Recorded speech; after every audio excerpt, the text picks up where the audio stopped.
my dear students, today we will read a chapter from your prescribed book Sunbeams, a book of English language and literature by Cordoba publication.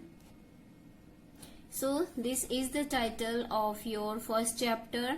This is Geordie's Fawn.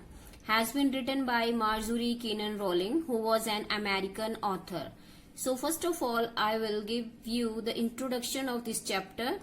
Geordie is the main character of this story, whose father was once bitten by a rattlesnake and they killed a doe. Doe means female deer, so that they could use the heart and liver of that doe to draw out the poison from the body of Geordie's father.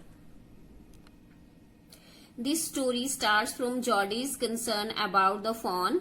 Fawn means a baby deer who was left alone in the forest when they killed its mother.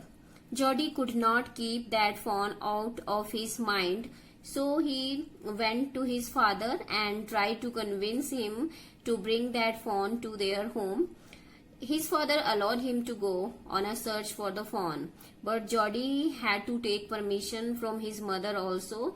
He tried to convince her also by saying that he would give the milk of his share to that fawn, and soon that fawn will start eating leaves and acorn. Though his mother gave her consent, she feared for his son's safety in the forest. But for pity's sake, she allowed Geordie to go on a search for the fawn. Here author introduced two more characters, Melville and Dr. Wilson. They both also approved considering that they had already left the fawn motherless, so they should help that fawn. Next, Melville offered to take Geordie on his horse to the forest. Melville rode his horse. He set Geordie behind him on the horse, and Geordie assured his mother that he would be back before dinner. Once in the forest, Geordie wanted Melville to go back. He wanted to be alone with the fawn. There were two reasons. First, it was possible that Geordie might not get the fawn, for the fawn might have died or be not found. In that case, he would not like Melville to see his disappointment. And secondly, if he met the fawn, the meeting would be very lovely and secret. He would not like to share it with anyone else. So, Geordie asked Melville to go back. He said that the scrub was too thick for the horse to get through. Melville was, however, afraid to leave Geordie alone.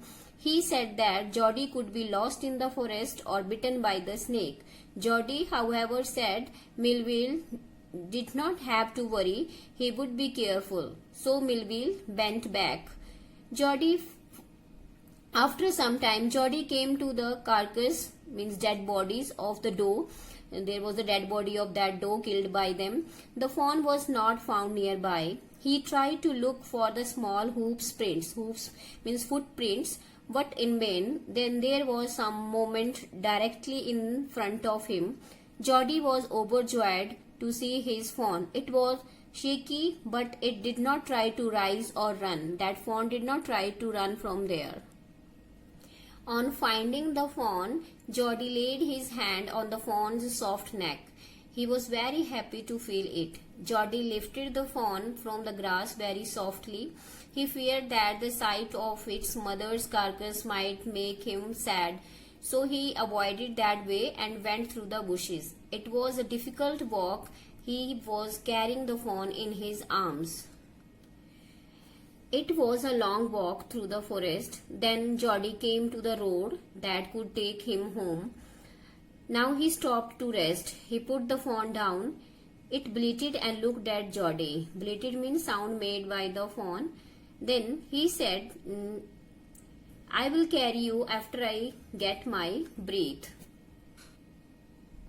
Suddenly Geordie remembered his father's wording that a fawn would follow if it had first been carried. So he started slowly. The fawn did not move, he did not follow him, so he came back to pick him. He went ahead carrying the fawn in his arms. He could not go very far. He was too tired. This time, however, the fawn followed him as he walked on. He allowed it to walk a little, then he picked it up again. He reached at the gate of his house carrying the fawn. At the gate, Geordie had an idea. He would walk into his father's room with the fawn after him, but at the steps the fawn would not come up. So Geordie reached his father's bed with the fawn on him. Geordie showed his father the fawn. The father was glad that Geordie had found what he wanted. Geordie offered the milk to fawn. The milk was in gourd. The fawn could not drink it. Then Geordie dipped his fingers in the milk and thrust them into fawn's soft mouth. The fawn drank the milk greedily. Then he lowered his finger into the milk again. The fawn drank from the bowl then himself. He started drinking the milk from the bowl himself. So in this way, Geordie helped a motherless fawn. This story shows us a picture of unconditional love and care of a human child for a fawn. The message we got from this story is that kindness is a gift everyone can afford to give to anyone. Now let us recapitulate the story by discussing the exercise of this chapter. So first of all, here are multiple choice questions. First is, she set down the pot helplessly. So what is the meaning of helplessly? Unable to do anything, able to help less than others, able to help less people. So meaning of helplessly is unable to do anything. Next multiple question is, how did Geordie know that fawn was a male? So as Geordie's father had told him that a male fawn has the spots all in line. So its correct answer is the spots were on in a line. Okay. Now third multiple choice question is, why had Geordie to hoist the fawn as high as possible? Because the fawn's feet were long and dangling downwards. That's why he took up the fawn as high as possible he could. Now let us student discuss the answer of these questions. So first question is here, what had happened to Penny? Penny is the name of Geordie's father. So what had happened to him? Penny had been bitten by a rattlesnake. What had happened to him? He had been bitten by a rattlesnake. Now come to the next question. How did the doe save Penny's life? So students, if you have heard the story attentively, you must know that Geordie's father had killed the doe and used her heart and liver to draw out the snake's poison from his body. And in this way, the doe saved his life. Now come to the next question. Why was Millvale afraid to leave Geordie alone in the forest? Why he was afraid? Millvale was afraid to leave Geordie alone in the forest because he thought that Geordie might be lost in the forest or might be bitten by the snake. Now come to the next question. Why did Geordie want Millvale to go back home?